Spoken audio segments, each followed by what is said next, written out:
Hello दोस्तों, मैं ऋषि आनंद आप लोगों का स्वागत करता हूं मेरे ऑफिशियल यूट्यूब चैनल पे जिसका नाम है वैदिक गणित। तो दोस्तों ये quantitative aptitude bye Arun Sharma solution series fourth चल रही है। ये चौथी सीरीज है और इस सीरीज में आपको क्वाड्रेटिक एंड अदर इक्वेशंस का सॉल्यूशन देखने को मिलेगा। मतलब क्या है, ये इसमें एलजेब्रा, इसको दूसरे शब्दों में अगर बोला जाए तो एलजेब्रा से रिलेटेड ये टॉपिक है। तो उस टॉपिक का आपको यहाँ पे सॉल्यूशन देखने को मिलने वाला है। ये चौथी सीरीज है और ये चौथी सीरीज का पहला पार्ट है, ये पहला वीडियो है। ठीक है, जैसे कि मैंने यहाँ पे लिख रखा है पार्ट 1 है और अभी जो है लेवल 1 के क्वेश्चंस यहाँ पे आपको कराए जाएंगे। और ये कौन सी बुक की मैं करवाऊँ, क्वांटिटी एप्टीट्यूड बुक की करवाऊंगी, जो कि कैट के लिए बहुत ही अच्छी बुक है, जो कि अरुण शर्मा द्वारा ये बुक लिखी गई है। ठीक है, तो इसी बुक का आपको यहाँ पे सॉल्यूशन देखने को मिलने वाला है। ठीक है, तो दोस्तों जो भी एसएससी सीजीएल का प्रिपरेशन कर रहे हैं या फिर सीएचएसएल एग्जामिनेशन का या फिर सीपीओ के एग्जामिनेशन का या फिर हो गया आपका कैट के एग्जामिनेशन का या फिर मैट के या कोई भी मैनेजमेंट एंट्रेंस एग्जामिनेशन का अगर आप प्रिपरेशन कर रहे हो तो उनके लिए ये वीडियो काफ़ी ज़्यादा यूजफुल है। ठीक है, तो इसमें से जो सवाल है ना, आपको 2 से लेके 3 तक क्वेश्चंस जो हैं इस मतलब इनमें से किसी भी एग्जामिनेशन में आपको पीछे पूछे ही जाते हैं। ठीक है, और अक्सर लोग इसमें घबराते हैं, इस तरह का मतलब क्वेश्चन में अलजेब्रा से बहुत लोग भागते हैं। तो इस अभी जो मैं इसमें आपको लेवल 1 में जो पार्ट 1 में जो क्वेश्चन कराने वाला हूँ, तो ऐसे इसमें ऐसे ऐसे सवाल है ना जो आपको फ्रिक्वेंटली एग्जामिनेशन में पूछे जाते हैं। इन सारे एग्जामिनेशन में फ्रिक्वेंटली इस तरह के सवाल आपको देखने को मिलते रहते हैं, हमेशा देखने को मिलते रहते हैं। ठीक है, तो दोस्तों ध्यान से देखिएगा। इस वीडियो में आपको 10 क्वेश्चंस की यहाँ पे आपको सॉल्यूशन देखने को मिलने वाले हैं। 10 क्वेश्चंस के यहाँ पे आपको सॉल्यूशन मिल जाएंगे देखने के लिए। ठीक है, और आपको जैसा मैं आपको बता दूं कि इस वीडियो का आपको पीडीएफ फॉर्मेट जो है वो आपको उसका लिंक नीचे डिस्क्रिप्शन बॉक्स में मिल जाएगा। आप वहां से भी डाउनलोड करके अपने फ्यूचर रेफरेंस के लिए रख सकते हो। साथ ही साथ अगर आप मेरे साथ टेलीग्राम का जो ग्रुप है मेरा, अगर वहाँ पे अगर आप मेरे साथ जुड़े हुए तो वहाँ पे भी आपको इसका लिंक मिल जाएगा, या फिर मेरा जो व्हाट्सएप का जो ग्रुप है वहाँ पे भी इसका आपको लिंक देखने को मिल जाएगा। आप वहाँ से भी कोई भी वीडियो का नोटिफिकेशन देख सकते हो अगर मेरे साथ अगर आप जुड़े हुए हो, या फिर कोई भी अगर आपको वीडियो का पीडीएफ जो वहाँ पे भी मैं अपडेट कर देता हूँ। तो इन दोनों का लिंक भी जो है ना वो आपको नीचे डिस्क्रिप्शन बॉक्स में मिल जाएगा। आप डायरेक्ट उस पर क्लिक करके मेरे साथ जुड़ सकते हो। ठीक है, तो चलिए दोस्तों शुरू करते हैं, लेट नहीं करते हैं, देखते हैं एक एक करके सवाल लेते हैं और उनका सॉल्यूशन देखते हैं।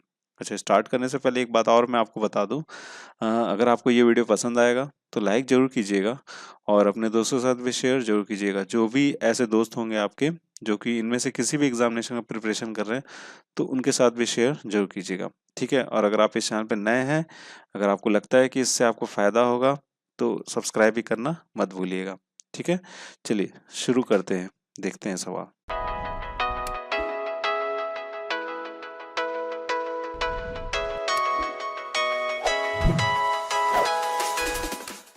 हाँ, तो दोस्तों पहला सवाल आपके स्क्रीन पर है। ठीक है, पहला सवाल का find the maximum value of the expression 1/x² plus 5x plus 10। ठीक है, यहाँ पर जो हमें सवाल दे रखा गया है, वो सवाल में पूछा क्या जा रहा है कि इसका मैक्सिमम वैल्यू बताना है। ठीक है, ये जो इक्वेशन हमारे पास दे रखा गया, एक्सप्रेशन जो दे रखा गया, इक्वेशन नहीं ये एक्सप्रेशन दे रखा गया हमारे पास, इसमें क्या बोला जा रहा है कि इसका आप हमको मैक्सिमम वैल्यू बताइए, अधिकतम मान बताइए। ठीक है, तो देखिए ये तो देखिए अगर मैं न्यूमरेटर की बात करता हूँ तो इसका अधिकतम मान कितना हो सकता है, 1 हो सकता है। ठीक है, इससे ऊपर तो नहीं हो सकता है। ठीक है ना, अगर आप बोलोगे मेरे जेब में अगर 10 रुपए है तो वही 10 ही रुपए है ना, उससे कम नहीं हो सकते ना उससे ज्यादा हो सकते हैं। तो मैक्सिमम वैल्यू इसकी कितनी होगी, 10 ही होगी। ठीक है, जब आप बोल ही रहे हो कि मेरे पास 10 रुपए तो 10 ही रुपए मैक्सिमम वही है। ठीक है, तो उसी प्रकार से न्यूमरेटर में जो है आपका 1 जो है वो क्या हो जाएगा, आपका मैक्सिमम वैल्यू हो जाएगा। अब जो नीचे जो एक्सप्रेशन है, नीचे क्या एक्सप्रेशन दे रखा गया है, x² प्लस 5x प्लस 10, इसकी वैल्यू क्या करेगी, आपको वेरी करेगी। ठीक है, क्योंकि यहाँ पे x² है। अब एक चीज यहाँ पे समझ लो, ये तो आपका मैक्सिमम वैल्यू इसका तो 1 है ही।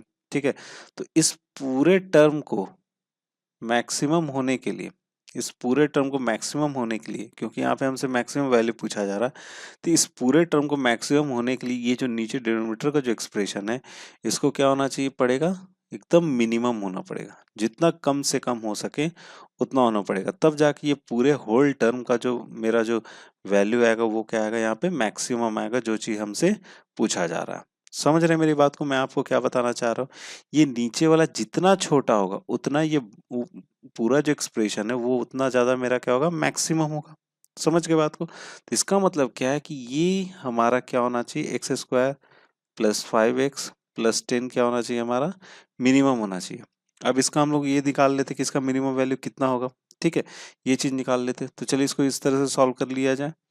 यहाँ पर क्या हो जाएगा, आपका एक्स स्क्वायर हो गया प्लस मैं इसको ऐसे लिख सकता हूँ 2 के फॉर्म में हमको इसको लिखना है। तो 2 x हो गया, यहाँ पे a तो हो गया आपका 1x हो गया। ठीक है, b के लिए हम क्या कर सकते हैं, यहाँ पे b के लिए मैं ये चीज कर सकता हूँ। यहाँ पे ये मुझे 2 नहीं चाहिए, क्या चाहिए यहाँ पे, मुझे 5x चाहिए। तो मुझे क्या करना पड़ेगा, यहाँ पे 5/2 से क्या कर देंगे, गुना कर देंगे, यही काम करेंगे। और यहाँ पे प्लस कर दिया मैंने, और यहाँ पर मेरे पास कितना है, मैं इसको ऐसे लिख सकता हूँ 5/2 का होल स्क्वायर लिख सकता हूँ ना। और इसी में से मैंने माइनस भी कर दिया, कितना, 5/2 का होल स्क्वायर मैंने क्या कर दिया, माइनस भी कर दिया, प्लस में 10। ठीक है, कोई दिक्कत है, मैंने 5/2 इसमें स्क्वायर जोड़ दिया और 5/2 स्क्वायर इसमें से क्या कर दिया, घटा दिया। ठीक है, तो कोई दिक्कत नहीं होनी चाहिए। इसको आप फिर से अगर सॉल्व करोगे तो आपका यही वाला पुराना वाला आ जाएगा। तो आप इस चीज को ध्यान से देखना, यहाँ से लेके यहाँ तक का जो पार्ट है इसको बहुत ध्यान से देखो। ये एक क्वाड्रेटिक इक्वेशन जैसा दिख रहा है ना। तो मैं इसको ऐसे लिख सकता हूँ, एक्स प्लस 5/2 का होल स्क्वायर लिख सकता हूँ ना, प्लस यहाँ पर कितना हो जाएगा 10 माइनस 5/2 का होल स्क्वायर, ये चीज हो जाएगा। अब इसको अगर आगे आगे में बढ़ाता हूँ तो ये हो जाएगा एक्स प्लस 5/2 का होल स्क्वायर, और यहाँ पर कितना लिख लोगे इसको, 10 माइनस 25/4। इसको अगर मैं सॉल्व करूंगा तो ये आ जाएगा आपका एक्स प्लस 5/2 का होल स्क्वायर प्लस ये 40 माइनस 25 कितना हो जाएगा, 15/4। कितना हो जाएगा, 15/4। अब मैंने क्या बोला था, ये जो नीचे वाला एक्सप्रेशन होना चाहिए उसका क्या होना चाहिए, हमको मिनिमम वैल्यू होना चाहिए। तो इस पूरे टर्म का यहां से लेके यहां तक के पूरे एक्सप्रेशन का इसका मिनिमम वैल्यू क्या हो जाएगा। अगर मैं इसका बोलूँ 15, इसका ये वाले चीज का 15/4 का इसका मिनिमम वैल्यू कितना होगा, 15/4 ही होगा। इसका मिनिमम वैल्यू कितना हो सकता है, इसका मिनिमम वैल्यू आपका हो जाएगा 0। ये वाले टर्म का मिनिमम वैल्यू कितना हो जाएगा, 0 प्लस 15/4। ये क्या हो जाएगा, टोटल इसका मिनिमम वैल्यू कितना हो जाएगा, minimum value is equal to हो जाएगा आपका 15/4। ठीक है, मिनिमम वैल्यू कितना हो जाएगा, 15/4। अब हमसे जो बोला जा रहा था, पूरे इस टर्म का मैक्सिमम वैल्यू पूछा जा रहा था। तो 1 में कितना लिखोगे, यहाँ पे 15/4, यही है इसका मिनिमम वैल्यू। तो कितना आ जाएगा हमारा 4/15। ये क्या हो जाएगा, इस पूरे एक्सप्रेशन का मैक्सिमम वैल्यू हो जाएगा। समझ रहे मेरी बात को, कैसे मैंने इसको लाया। तो सी ऑप्शन क्या हो जाएगा, यहाँ से करेक्ट हो जाएगा। ठीक है दोस्तों, समझ गए इस सवाल को। तो बढ़ा जाए, अगला सवाल देखते हैं अब हम लोग। हाँ तो दोस्तों, अगला सवाल आपकी स्क्रीन पर है। यहाँ पर क्या बोला जा रहा है, find the maximum value of the expression. इस एक्सप्रेशन का जो हमारे पास एक्सप्रेशन दे रखा गया उसका क्या निकालना, हमें मैक्सिमम वैल्यू निकालना। तो सेम वही काम करेंगे जो हमने पीछे किया था। यहाँ पर क्या करेंगे, x square plus 8x plus 20। ठीक है, हो गया यहाँ तक।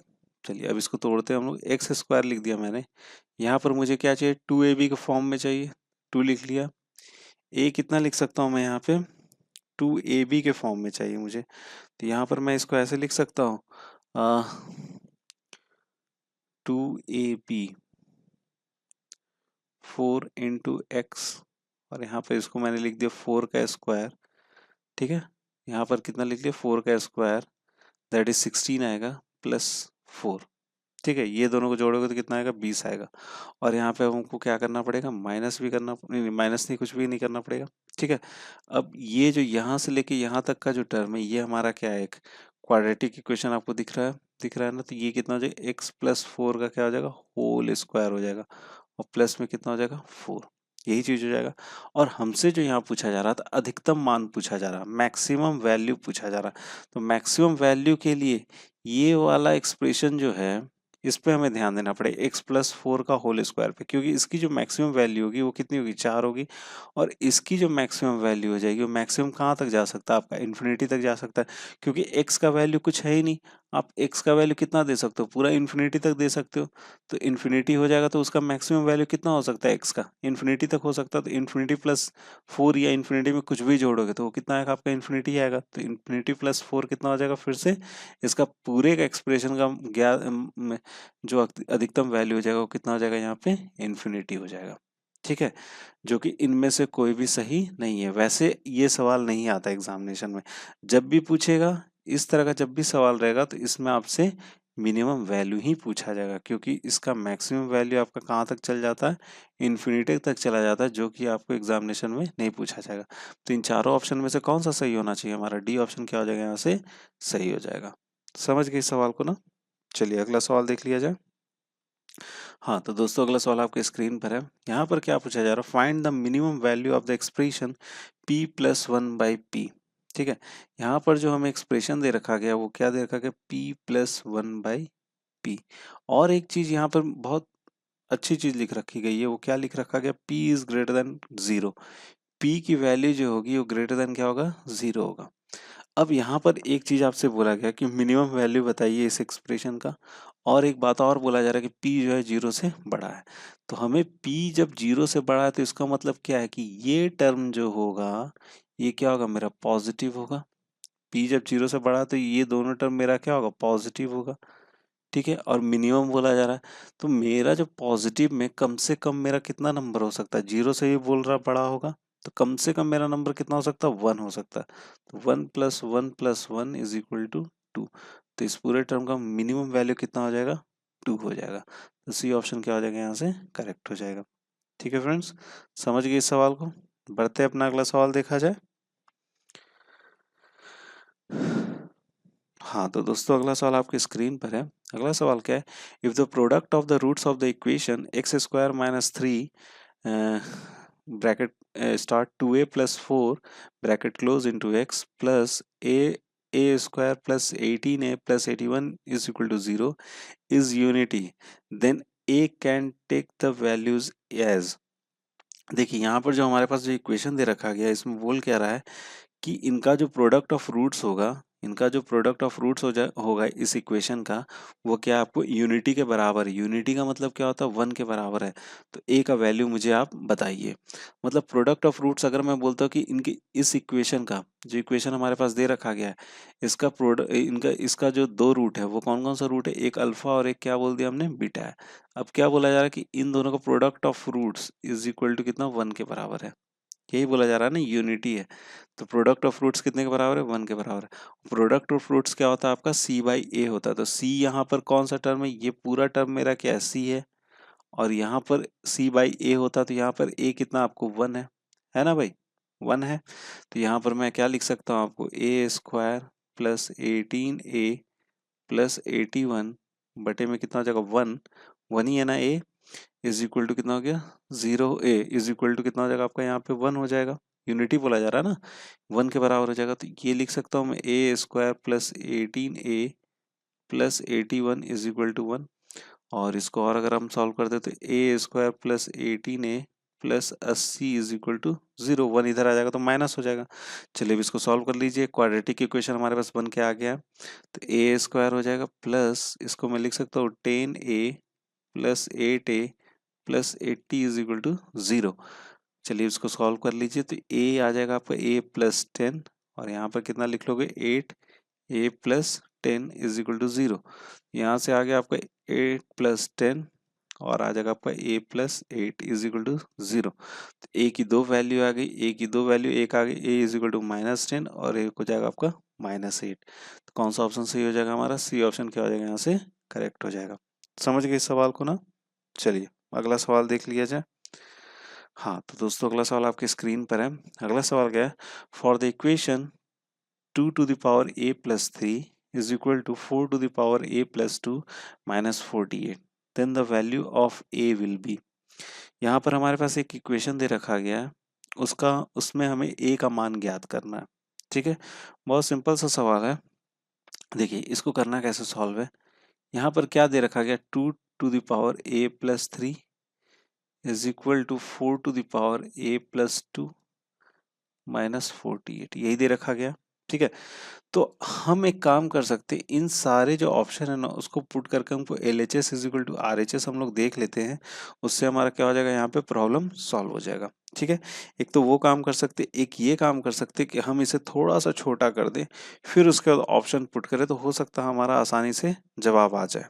ठीक है, तो क्या मैं इसको ऐसे लिख सकता हूँ, 48 को मैंने इधर लिख लिया, ठीक है, और यहाँ पे लिख लिया 4a+2 -2 to the power a+3। कोई दिक्कत है इससे? कोई दिक्कत नहीं है।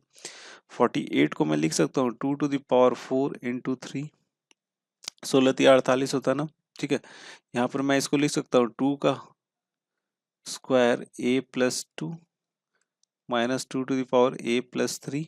ठीक है, और यहाँ पर हो जाएगा आपका 2 to the power 4 into 3 is equal to 2 to the power, इसको मैं लिख सकता हूँ 2a into 2 to the power 4।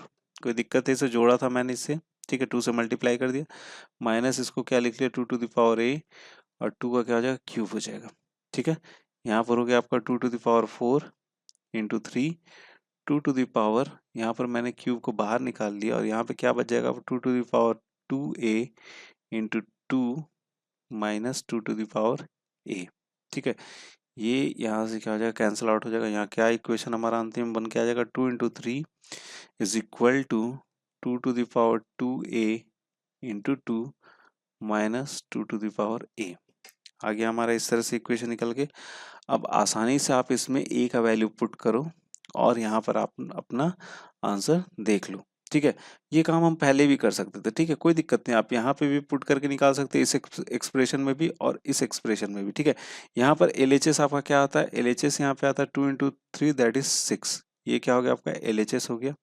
तो हमें अब RHS में चेक करना है, RHS में वैल्यू पुट करके चेक कर लीजिए। तो RHS हमारा, हम एक काम करते हैं, ये वाला 1 को पुट करके देखते हैं, क्योंकि बाकी निगेटिव में है, तो 1 को ही पुट करके देखते हैं। तो यहाँ पर आ जाएगा आपका 2 का square into 2 -2 to the power 1, यही होगा ना, a की जगह हमने 1 पुट कर दिया। तो 4 2 = 8, 8 -2 दैट इज 6। ये क्या हो गया आपका, RHS हो गया। तो LHS इज इक्वल टू क्या हो गया, RHS हो गया। इसका मतलब क्या है कि A का जो हमारा ऑप्शन होना चाहिए वो कौन सा होना चाहिए, D ऑप्शन होना चाहिए, that is A is equal to 1। तो हमारा LHS इज इक्वल टू क्या आ जाता है, RHS आ जाता है। ठीक है, तो इस क्वेश्चन का कौन सा आंसर सही हो जाएगा, हमारा D ऑप्शन क्या हो जाएगा, यहाँ से करेक्ट हो जाएगा। ठीक है, चलिए अब अगला सवाल देख लेते हैं। हाँ तो दोस्तों, अगला सवाल आपके स्क्रीन पर है। अगला सवाल क्या बोला जा रहा है, the expression a² plus ab plus b² is for a is smaller than 0 and b is smaller than 0। ठीक है, देखिए यहाँ पर इस क्वेश्चन को थोड़ा समझिएगा, ध्यान से समझिएगा। यहाँ पर हमसे क्या बोला कि एक एक्सप्रेशन है हमारे पास, a² plus ab plus b² is, फिर हमारे पास फिल इन द ब्लैंक्स है, for a is smaller than 0 and b is smaller than 0। ठीक है, अब हमारे पास जो चार ऑप्शन है, एक में क्या बोला जा रहा है, ये पाई वाला तो पता नहीं क्या है, ऐसा ही था आपका ऑप्शन में वहां पे। तो यहाँ से हम देखते हैं कि एक तो बोल रहा है आपको कि ये जो एक्सप्रेशन होगा वो 0 से छोटा होगा, 0 से बड़ा होगा, और एक बोल रहा है आपको 0 के बराबर होगा। ठीक है, तो इसमें से कौन सा एक्सप्रेशन हमारा, ये कौन सा ऑप्शन हमारा सही होगा, ये एक्सप्रेशन जो है किसके बराबर होगा, आप ये हमें बताएं। ये चीज यहाँ पे हमसे पूछा जा रहा है। तो एक चीज यहाँ पे ध्यान देना, जो हमसे बोला गया है, क्या बोला गया है कि a जो है आपको 0 से छोटा है, और b जो है आपको 0 से छोटा है। तो जब ये दोनों छोटा है, तो इससे यही चीज प्रतीत होता है कि 0 से छोटा है, तो 0 से छोटा क्या हो सकता है, आपका निगेटिव हो सकता है, मतलब ये भी आपका निगेटिव है, और ये वाला भी क्या आपका निगेटिव है, दोनों ही क्या है, निगेटिव है। अब क्या बोला जा रहा है कि यहाँ पे हमें स्क्वायर में दे रखा गया, तो अगर हम निगेटिव का अगर स्क्वायर करेंगे, a² कर देंगे, तो ये क्या हो जाएगा, मेरा पॉजिटिव हो जाएगा। जब पॉजिटिव हो जाएगा तो ये 0 से क्या हो जाएगा, आपको बड़ा हो जाएगा। उसी प्रकार से b को भी जब हम स्क्वायर कर देंगे, तो ये क्या हो जाएगा, आपका पॉजिटिव हो जाएगा ना, पॉजिटिव, और ये 0 से क्या हो जाएगा, आपको बड़ा हो जाएगा। समझ रहे हैं मेरी बातों को? ठीक है, तो ये दोनों क्या टर्म हो गए, a² और b² मेरे क्या हो गए, पॉजिटिव हो गए, 0 से बड़े हो गए। और उसी तरह अगर हम दोनों का प्रोडक्ट करते हैं, मतलब अगर निगेटिव इंटू निगेटिव अगर हम करते हैं तो दोनों का निगेटिव और इंटू निगेटिव का रिजल्ट क्या आता है आपको, पॉजिटिव आता है मल्टीप्लाई करने पे। तो ये भी मेरा क्या होगा, पॉजिटिव ही होगा। तो सारे ही जब पॉजिटिव हैं तो मेरे पास जब सारे ही पॉजिटिव, तो इसका मतलब क्या है कि ये जो एक्सप्रेशन होगा वो आपका जीरो से क्या होगा, आपको बड़ा होगा। पॉजिटिव आएगा तो जीरो से क्या हो जाएगा, बड़ा हो जाएगा। तो कौन सा ऑप्शन सही हो जाएगा हमारा, सी ऑप्शन क्या हो जाएगा यहाँ से करेक्ट हो जाएगा। समझ गए मेरी बात को। तो इस क्वेश्चन को ऐसे ही हल करेंगे तो आसानी से हमसे हल हो जाएगा। ठीक है, चलिए बढ़ते अपना अगला सवाल देख लिया जाए। देखिए अगला सवाल आपकी स्क्रीन पर है। अगला सवाल क्या बोला जा रहा है, if the roots of the equation x square plus b x plus c is equal to zero differ by two then which of the following is true. ठीक है, देखिए यहाँ पर क्या बोल रहा है कि इनके जो रूट्स है ना उनके बीच का जो डिफरेंस है वो कितना, आपको दो के बराबर है। जो हमारे पास जो इक्वेशन दे रखा गया उनके रूट्स का जो डिफरेंस है वो कितना, आपको दो के बराबर है। अब पूछा जा रहा है आपसे कि इनमें से कौन सा ट्रू होगा, इन चारों ऑप्शन में से कौन सा ऑप्शन हमारा क्या होगा, सही होगा। समझ गए, चलिए आइए देखते हैं। जो हमारे पास जो एक्सप्रेशन है वो ये है, x square plus b x plus c is equal to zero, यही है। अगर मैं बोलता हूँ इनके जो रूट्स है वो है अल्फा और बीटा है, क्या है, अल्फा और बीटा है। अब जैसा सवाल में बोला जा रहा है, सवाल में यही बोला जा रहा है कि इन दोनों का डिफरेंस क्या है, आपको टू के बराबर है। क्या है, टू के बराबर है। तो ये अल्फा बीटा कितने के बराबर होते हैं। अगर मैं एक फॉर्मूला अगर आपको बताऊं, आपने पढ़ा भी होगा, अल्फा और बीटा जो होंगे वो किसके बराबर होंगे, minus B plus minus root under B square minus four ए सी बटे में कितना हो जाएगा, आपका टू हो जाएगा, टू ए होगा। ठीक है, यही होता है। अगर हम इस इक्वेशन से कंपेयर करते हैं तो ए कितने के बराबर है, ए अगर देखा जाए तो वन के बराबर है। ठीक है, बी कितने के बराबर है, बी तो भैया बी के ही बराबर है। और सी किसके बराबर है, सी तो भैया सी के ही बराबर है। ठीक है, यहाँ से अगर मैं अल्फा निकालना चाहूँ तो अल्फा इज इक्वल टू मैं क्या बोल सकता हूँ, अल्फा इज इक्वल टू लिख सकता हूँ minus B plus root under क्या हो जाएगा आपको, b square minus four A c. A तो हमारा वन है तो क्या हो जाएगा आपका फोर सी। अब बटे में कितना लिख लोगे, टू लिखोगे, ए तो हमारा वन है। ठीक है, उसी प्रकार से अगर हम बीटा निकालने जाएं तो बीटा में भी क्या हो जाएगा आपका, minus B minus root under B square minus four C बटे में क्या लिख लोगे, टू, यही होगा। अब दोनों का डिफरेंस जो वो टू के क्या है, बराबर है। ठीक है, तो अल्फा कितना हो जाएगा, minus B plus root under B square minus four ए सी बटे में टू। ठीक है, और यहाँ से लिख लेंगे इसको माइनस, और फिर से आपका minus B minus root under B square minus four ए सी बटे में क्या हो जाएगा, two is equal to two. ठीक है, चलिए अब इसको तोड़ देते हैं तो ये हो जाएगा आपको minus b by two plus B square minus four A c by two. इसको अगर हम ब्रैकेट खोल देते हैं तो ये हो जाएगा प्लस बी बाई टू, और यहाँ से हो जाएगा आपका plus root under B square minus four ए सी बटे में two is equal to two. ये क्या हो जाएगा, आपका टर्म कैंसिल आउट हो जाएगा और यहाँ पर कितना बच जाएगा आपका, root under B square minus four C, A की जगह हमने वन डाल दिया, इज इक्वल टू टू हो जाएगा। स्क्वायरिंग कर दो, b square minus four c is equal to four हो जाएगा। ठीक है, यहाँ से अगर हम इसको अलग कर लेते हैं तो b square is equal to four c plus four, यही आएगा। तो b square is equal to के फोर सी प्लस वन, ये क्या हो जाएगा आपका एक्सप्रेशन, यही चीज आ जाएगा। अब देख लेते हैं चारों ऑप्शन में से कौन सा ऑप्शन हमारा सही है। तो b square is equal to क्या है, four into c plus one. तो कौन सा ऑप्शन सही है हमारा, डी ऑप्शन क्या है यहाँ से करेक्ट है। ठीक है, समझ गए, जैसा सवाल बोला गया था वैसे हमने सवाल को हल किया। ठीक है, चलिए अब अगला सवाल देखा जाए। हाँ तो दोस्तों अगला सवाल आपकी स्क्रीन पर है। अगला सवाल क्या बोला जा रहा है, if f x is equal to x plus two and g x is equal to four x plus five and h x is defined as h x is equal to f x into है, ये multiplication sign है, into g x, then the sum of the roots of h x will be. देखिए यहाँ पर F x जो है आपको x plus to के बराबर ये फंक्शन, और जी एक्स जो ये फंक्शन है वो किसके बराबर है, आपको फोर एक्स प्लस फाइव के बराबर है। अब एक फंक्शन है हमारे पास एच एक्स जो कि एफ एक्स इंटू मल्टीप्लाई जी एक्स के क्या है, आपको बराबर है। तो हमसे जो एक्सप्रेशन आएगा जो ठीक है, उससे हमें क्या बताना, सम ऑफ रूट्स बताना। जो एच एक्स की वैल्यू आएगी वहां पे हमको सम ऑफ रूट्स बताना है। ठीक है, समझ के बात को। तो यहाँ पर आपका क्या एच एक्स है is equal to f x into क्या हो जाएगा आपका जी एक्स। ठीक है, यही चीज़ है। एफ एक्स कितना हमारा, एफ एक्स है आपको एक्स प्लस टू है, ठीक है ना, और जी एक्स कितना हमारा फोर एक्स प्लस फाइव है, यही चीज़ दे रखा गया है। ठीक है, तो चलिए इसको गुना कर लेते हैं, मल्टीप्लाई कर देते हैं, तो ये हो जाएगा आपका four x square, four two ज़ा एट हो जाएगा और 10 हो जाएगा, मतलब कितना हो जाएगा, फोर टू ज़ा एट हो गया, फाइव एक्स हो गया, दैट इज 13x हो जाएगा, और यहाँ पर हो जाएगा आपका 10 हो जाएगा ना। अब हमसे क्या पूछा जाएगा, सम ऑफ रूट्स, तो सम ऑफ रूट्स क्या होता है, अल्फा प्लस बीटा होता है, माइनस बी बाई ए होता है, यही होता है ना सम ऑफ रूट्स। यहाँ पर आपका -13 और ए कितना आपका 4 है, तो हमारा कौन सा ऑप्शन सही हो जाना चाहिए, सी ऑप्शन क्या हो जाएगा यहाँ से करेक्ट हो जाएगा। ठीक है दोस्तों, समझ गए इस सवाल को। चलिए अगला सवाल देख लिया जाए। हाँ तो दोस्तों अगला सवाल आपकी स्क्रीन पर है। अगला सवाल क्या है, if equation x square plus b x plus twelve is equal to zero gives two as its one of its roots and x square plus b x plus q is equal to zero gives equal roots then the value of b is. ठीक है, यहाँ पर क्या बोला जा रहा है कि इस इक्वेशन में x square plus b x plus twelve जो है हमारे पास जो इक्वेशन दे रखा गया इज इक्वल टू जीरो, इसमें टू जो है ना एक रूट्स है, एक रूट्स में कौन सा रूट्स आता है आपका, टू भी आता है। अब क्या बोल रहा है, एंड ये जो एक्सप्रेशन गिव इक्वल रूट्स, दोनों ही जो इक्वेशन है वो इक्वल रूट्स देते हैं, तो हमें बी का यहाँ पे मान ज्ञात करना है। ठीक है, तो देखो सबसे सिंपल सा है ये सवाल, इस एक्सप्रेशन पे हमको जाना ही नहीं है, सिर्फ इस एक्सप्रेशन से हमारा काम चल जाएगा। ये क्या आपको एक्स स्क्वायर है plus b x plus twelve is equal to क्या यहाँ पे जीरो है।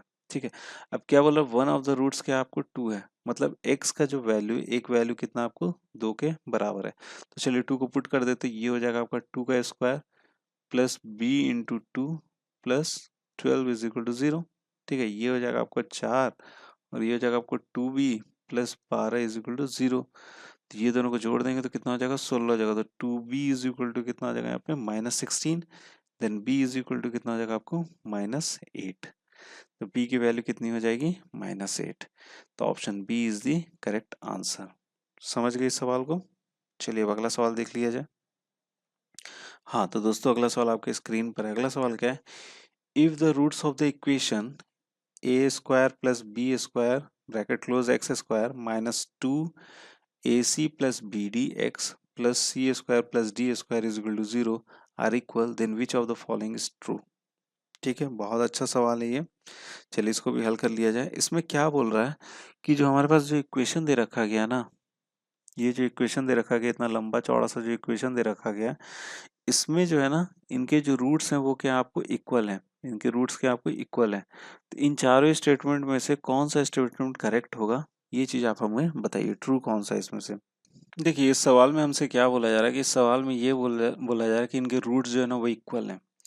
इनके रूट्स कब इक्वल हो सकते हैं, जब आपका डिस्क्रिमिनेंट मतलब d इज इक्वल टू क्या होगा जीरो, जब हमारा discriminant is equal to zero होगा तो रूट्स जो होंगे वो क्या होंगे, इक्वल होंगे। ठीक है, तो d इज इक्वल टू क्या होता है आपका बी स्क्वायर माइनस फोर ए सी के बराबर होता है डिस्क्रिमिनेंट। ठीक है, तो यहाँ पे बी स्क्वायर कौन सा हो जाएगा, ये वाला टर्म हो जाएगा बीच वाला टर्म, तो टू यहाँ पे लिख लिया, और ये क्या हो जाएगा आपका ए सी प्लस बी डी का होल स्क्वायर, यही होगा ना, और फोर ए सी को चलो उधर ले जाते हैं, फोर लिख लिया, ए कितना आपको ए स्क्वायर प्लस बी स्क्वायर यही है, और ये कितना सी कितना आपका सी स्क्वायर प्लस डी स्क्वायर यही है। ठीक है, तो चलो इसको तोड़ देते, ये हो जाएगा फोर ए सी प्लस बी डी का square is equal to four, और ये हो जाएगा आपका A square plus B square, और यहाँ से C square plus D square. Clear है, ये फोर फोर क्या हो जाएगा आपका कैंसिल आउट हो गया। अच्छा, ये A C plus B D का होल स्क्वायर कैसे लिख सकते हैं, A square C square plus B square D square plus two A B C D, यही लिख सकते हैं ना इसको। ठीक है, चलिए अब इधर भी गुना कर लेते हैं, ये इसको क्या लिखा जा सकता है, ए स्क्वायर बी सी स्क्वायर, यही होगा ना ए स्क्वायर सी स्क्वायर प्लस ए स्क्वायर डी स्क्वायर, और क्या लिखोगे B square C square plus c square D square, यही चीज होगा। अब यहाँ पे ए स्क्वायर सी स्क्वायर, तो ये क्या हो जाएगा आपका कैंसिल आउट हो जाएगा, बी स्क्वायर और डी स्क्वायर है क्या कहीं पे, तो बी स्क्वायर और डी स्क्वायर हो जाएगा ना, ये बी डी स्क्वायर है ना, यहाँ पे बी डी स्क्वायर है ना, ये वाला बी डी स्क्वायर है, ठीक है, बी स्क्वायर डी स्क्वायर है, ये दोनों क्या हो गया, यहाँ से कैंसिल आउट हो गया। अब हमारे पास जो बचा वो क्या बचा आपके पास, A square D square plus B square C square, और ये वाला टर्म इस साइड लिख लेंगे तो ये हो जाएगा 2abcd इज इक्वल टू 0। अगर आप इसको ध्यान से देखोगे इस वाले इक्वेशन को, तो इस इक्वेशन को मैं ऐसे लिख सकता हूँ, A D minus B C का whole square is equal to 0, बोल सकते हैं ना, A D minus B C का क्या है, होल स्क्वायर है, तो ये हो जाएगा आपका A D minus B C is equal to 0 हो जाएगा, और ये आ जाएगा आपका A D is equal to B C, क्या आ जाएगा हमारे पास, A D is equal to B C. तो देख लेते हैं कौन सा ऑप्शन हमारा सही है, तो हमारा जो ऑप्शन सही है वो कौन सा, आपको यहाँ से बी ऑप्शन, ये हमारा क्या है यहाँ से सही है, a D is equal to क्या हो जाएगा आपका यहाँ पे बी सी हो जाएगा। ठीक है, समझ गए इस सवाल को। तो दोस्तों ये इस वीडियो का अंतिम सवाल था, और मैं आशा करता हूँ कि इस वीडियो में मैंने आपको 10 सवाल बताए, 10 सवाल के सॉल्यूशन जो है आसानी से समझ में आ गए होंगे।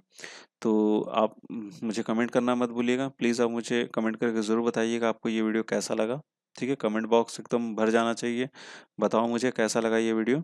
अब ये इस वीडियो को यहीं पे समाप्त करते हैं, और इस वीडियो का आपको पीडीएफ नीचे डिस्क्रिप्शन बॉक्स में मिल जाएगा उसका लिंक, आप वहाँ से डाउनलोड करके फ्यूचर रेफरेंस के लिए अपना रख लेना। ठीक है, तो एट लास्ट दोस्तों, thank you so much for watching your video and best of luck for your future.